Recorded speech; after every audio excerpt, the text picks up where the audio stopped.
Hi, you are watching channel Math and Methods Academy. In this video, we are going to see how a quadratic equation can be solved with the help of a quadratic formula. So let's go for it. The given quadratic equation is 5x squared minus 30x is equal to 0. This equation can also be written like this: 5x squared plus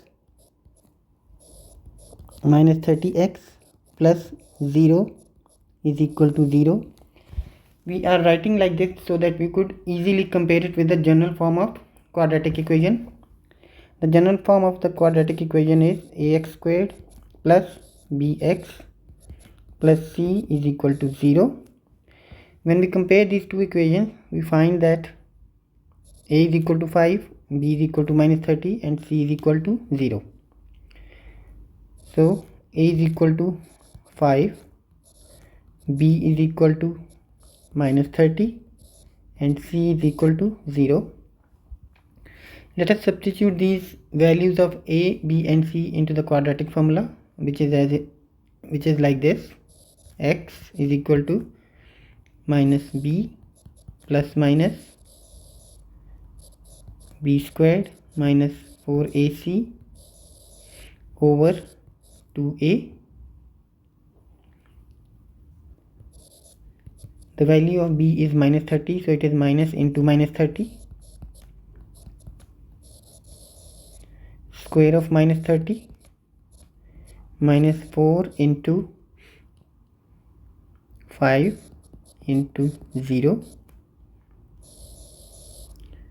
2 into 5.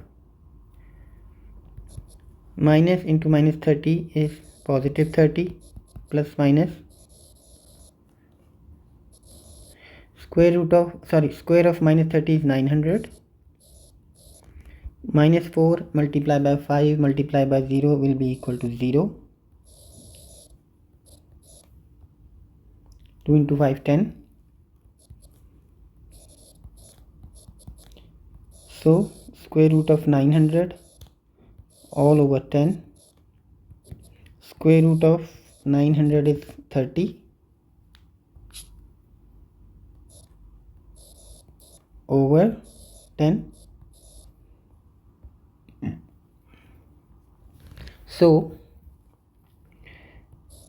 we have now two values of x. X is equal to 30 plus 30 over 10, or x is equal to 30 minus 30 over 10.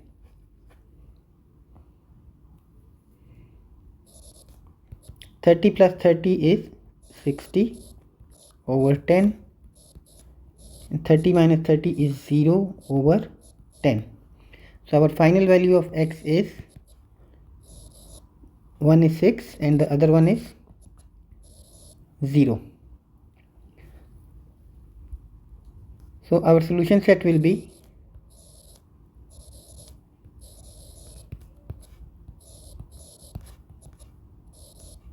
six and 0. That's all for now. Please don't forget to share, like and subscribe this video. Until next time, please take care of yourself and bye bye.